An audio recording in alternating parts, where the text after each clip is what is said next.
मेरे प्यारे विद्यार्थियों, इस वर्ष कक्षा 8वीं की परीक्षा बोर्ड परीक्षा होना है। इसके लिए राज्य शिक्षा केंद्र ने वर्ष 2020 में सभी विषयों के प्रश्न बैंक जारी किए थे और जो प्रश्न पत्र था इन्हीं प्रश्नों बैंकों में से पूछा गया था। तो इसके लिए मैं आज आपको इसकी तैयारी के लिए कक्षा 8वीं की विज्ञान का प्रश्न बैंक लेकर के आया हूं।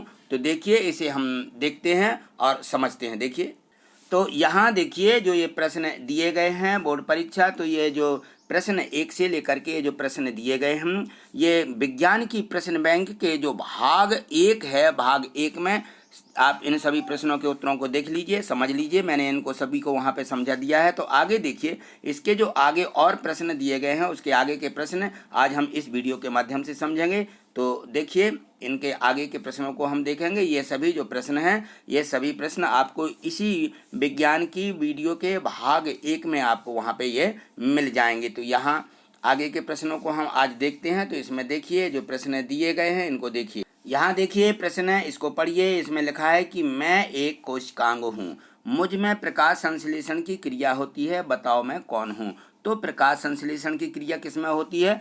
पौधे की जो हरी पत्तियां होती हैं, इसमें प्रकाश संश्लेषण की क्रिया होती है। तो इसका उत्तर क्या हो जाएगा? हरित लवक इसका उत्तर हो जाएगा। यहाँ हम उत्तर के रूप में आ लिख देंगे और लिख देंगे हरित लवक, इस प्रकार से। तो आगे का प्रश्न देखिए। प्रश्नों को अंत तक देखते रहिए क्योंकि सभी प्रश्न बहुत ही महत्वपूर्ण हैं। यदि आपको ये प्रश्न समझ में आ रहे हैं तो वीडियो को लाइक जरूर कर दीजिए, और यदि आप चैनल पर नए हैं तो चैनल को सब्सक्राइब करके हमसे जुड़ जाइए, जिससे आपको कि सभी ये जो प्रश्न हैं इनकी वीडियो आपको मिलती रहे। तो देखिए, इसमें आगे जो प्रश्न दिए गए हैं, यहाँ देखिए।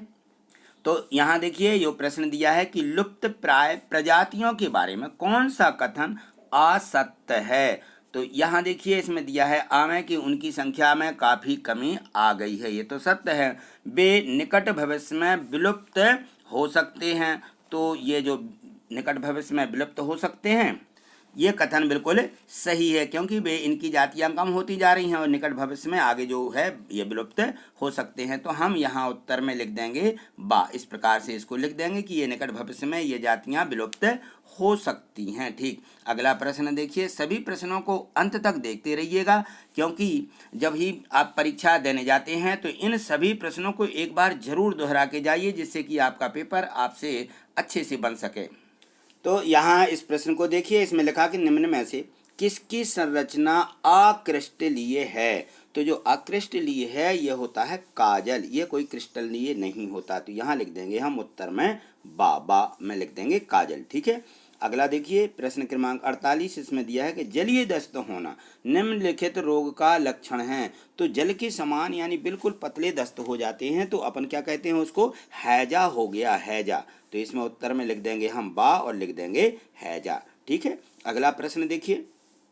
यहाँ देखिए प्रश्न दिया गया है 49। इसमें लिखा कि कीट की हानिकारक अवस्था है। जो कीट होते हैं वो लार्वा छोड़ जाते हैं, तो इसकी हानिकारक अवस्था क्या होती है? लार्वा। यहाँ उत्तर में हम बा लिख के लार्वा लिख देंगे। ठीक, यहाँ आगे प्रश्न को देखिए। खरपतवार हटाने की प्रक्रिया क्या है। तो खरपतवार जब हम हटाते हैं तो उसको क्या कहते हैं?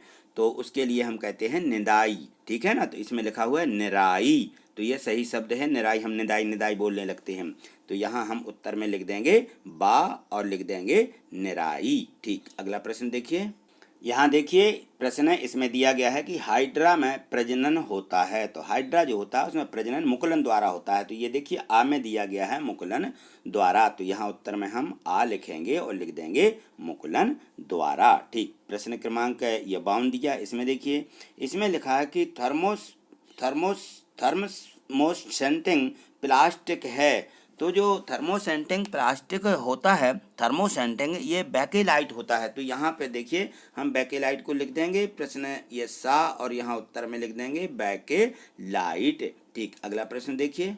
यहाँ देखिए प्रश्न क्रमांक जो 53वां दिया गया है। तो इसमें दिया गया है कि धनुष को खींचने के लिए धनुर्धर द्वारा लगाए गए बल का उदाहरण है। तो जब धनुष खींचा जाता है तो हम क्या करते हैं, उसको एक तरफ नीचे इस तरफ खींचते हैं, एक तरफ आगे तरफ खींचते हैं।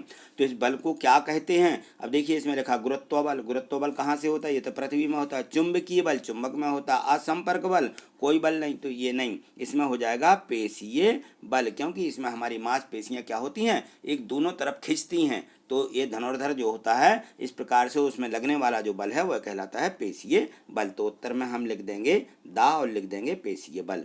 ठीक, अगला इसमें देखिए लिखा है कि निम्नलिखित में से मानव निर्मित रेशा है जो मानव ने बनाया है। तो देखिए कपास जो होता है ये तो पेड़ पौधों से प्राप्त होता है, रेशम भी ये भी पेड़ पौधों से, ऊन बकरियों से प्राप्त होता है या भेड़ों से प्राप्त होता है, या कुछ गायें रहती हैं बड़ी ऑस्ट्रेलिया में, उनसे प्राप्त होता है। और ये नायलॉन जो रहता है ये मानव निर्मित रेशा है, नायलॉन। तो उत्तर में हम लिख देंगे सा और लिख देंगे नायलॉन। ठीक, अगला प्रश्न देखिए। यहाँ देखिए इस प्रश्न में दिया है कि निम्नलिखित में से किसको पीटकर पतली चादरों में परिवर्तित किया जा सकता है। तो जो हम इसको जो हमारी धातुएं रहती हैं किसको पीट करके पतली चादर में बनाया जाता है। चादर किसके बनाए जाते हैं? तो जिंक धातु जो होती है इसको पीट करके पतला बनाया जा सकता है। तो यहाँ उत्तर में हम लिख देंगे जिंक। ठीक है, इसका आ वाला उत्तर सही हो जाएगा। आगे देखिए सभी प्रश्नों को जो है अंत तक देखते रहिएगा, क्योंकि सभी प्रश्न बहुत ही महत्वपूर्ण हैं। देखिए आगे प्रश्न इसको देखिए, इसमें लिखा है कि मलेरिया परजीवी का वाहक है। मलेरिया, तो जो मलेरिया होता है हमको ये किससे के रूप में होता है? जो मादा यानी फ्रीज मच्छर होती है उसके काटने से मलेरिया हो जाता है। ये परजीवी है, क्या कहता है, दूसरों का खून पीता है, इसलिए इसको परजीवी कहा गया है। तो यहाँ उत्तर हो जाएगा आ और लिख देंगे मलेरिया, मच्छर के काटने से, मलेरिया एनाफिलीज मच्छर। ठीक, अगला देखिए इसमें दिया है कि सूर्य से सबसे दूरी वाला ग्रह है। तो सूर्य से सबसे जो दूर है वह है नेपच्यून, क्योंकि प्लूटो और नेपच्यून बहुत दूर के ग्रह हैं और ये कभी कभी छुप जाते हैं, हमको दिखते भी नहीं हैं। अगला प्रश्न देखिए इसमें दिया गया है कि चंद्रमा की कलाओं के घटने का कारण यह है। जो चंद्रमा रहता है इसमें हमने देखा है कि ये घटता घटता जाता है और फिर बढ़ना शुरू होता है, तो पूरा ये गोल दिखने लगता है। तो इसका कारण क्या है? तो हम देखते हैं कि इसमें आ में दिया गया है कि हम चंद्रमा का केवल वह भाग ही देख सकते हैं जो हमारी ओर प्रकाश को परिवर्तित करता है। तो इसका ए वाला ऑप्शन बिल्कुल सही है। बा में दिया गया है कि हमारी चंद्रमा से दूरी परिवर्तित होती है, नहीं, यह भी गलत है। पृथ्वी की छाया चंद्रमा के पृष्ठभाग के केवल कुछ भाग को ही ढकती है, नहीं, यह भी नहीं है। चंद्रमा के वायुमंडल की मोटाई नियत नहीं है, यह भी नहीं है। तो क्या है, हम चंद्रमा का केवल वह भाग ही देख सकते हैं जो हमारी ओर प्रकाश को परिवर्तित करता है। ये वाला इसका उत्तर आ सही है। तो यहाँ उत्तर के रूप में हम आ लिखेंगे और ये पूरा उतार देंगे। ठीक, अगला प्रश्न देखिए। सभी प्रश्नों को अंत तक देखिए, क्योंकि सभी प्रश्न जो हैं बहुत ही महत्वपूर्ण है। एक बार इनको जरूर पढ़ करके परीक्षा देने जाइएगा। देखिए इसमें दिया गया है कि निम्नलिखित में से कौन सा कथन सही है। सही वाला हमें देखना है। तो इसमें लिखा है आ में कि सभी धातुएं तन्न होती हैं, तन्न यानी खींचती हैं। तो ये बिल्कुल सही है कि सभी धातुएं तन्न होती हैं। तो हम यहाँ उत्तर में आ लिख देंगे कि सभी धातुएं तन्न होती हैं। और इसमें लिखा कि अधातुएं तन्न, अधातुएं नहीं खींचती हैं। और अधातुएं तन्न होती हैं, नहीं, अधातुएं तन्न भी नहीं होती हैं। सामान्यतः धातुएं तन्न नहीं होती, नहीं, सभी धातुएं तन्न होती हैं। तो इसका उत्तर आ वाला हो जाएगा। ठीक, अगला प्रश्न देखिए।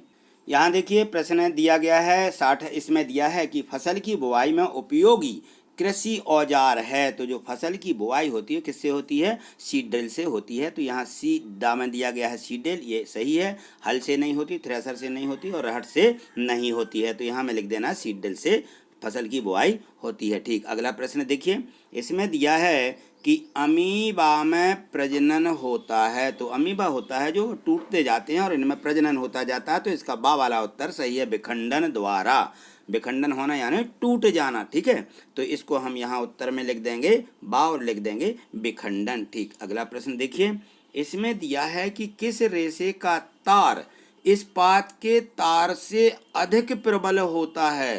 तो जो हमारा तार होता है इस्पात का, यह भी बहुत प्रबल होता है, लेकिन इससे भी अधिक प्रबल होता है वह है रेयान। किसका? रेयान का तार सबसे अधिक प्रबल होता है। आगे देखिए इसमें दिया है कि किस निम्नलिखित में से किसको पीटकर पतली चादरों में परिवर्तित किया जा सकता है। तो किसको पीट करके, अब देखिए यहाँ दिया है एल्युमिनियम, हाँ एल्युमिनियम को पीट कर तो पतला किया जा सकता है, लेकिन यहाँ फास्फोरस दिया, ऑक्सीजन दी, सल्फर दी, ये तत्व तो जरूर हैं, लेकिन ये तो भुरभुरे होते हैं, इनको पीट कर नहीं, ऑक्सीजन है, इसको क्या पीट लेंगे, ये तो गैस है, ठीक है ना। तो एल्युमिनियम को, किसको, एल्युमिनियम को यहाँ उत्तर में हम लिख देंगे आ, और उत्तर हो जाएगा हमारा एल्युमिनियम। ठीक, यहाँ देखिए प्रश्न क्रमांक 64 दिया गया है कि दहन के लिए आवश्यक गैस है, दहन यानी जलने के लिए, तो कौन सी गैस से जलते हैं, ये होती है ऑक्सीजन गैस। यहाँ हमें लिख देना उत्तर में ऑक्सीजन गैस। 65 में देखिए लिखा है कि अलैंगिक जनन होता है, तो ये किस में होता है, ये इन सभी में होता है, लेकिन हाइड्रा जो रहता है इसमें अलैंगिक जनन होता है। तो आज इतना ही, मिलते हैं अगली वीडियो में अगले और भी महत्वपूर्ण प्रश्नों के साथ में। बताइए वीडियो आपको कैसी लगी, यदि आपको अच्छी लगी है, पसंद आई है, तो आप इसको लाइक कर दीजिए, और चैनल पर नए हैं तो आप इसको सब्सक्राइब करके हमसे जुड़ जाइए। ठीक, अगले, थैंक यू, धन्यवाद।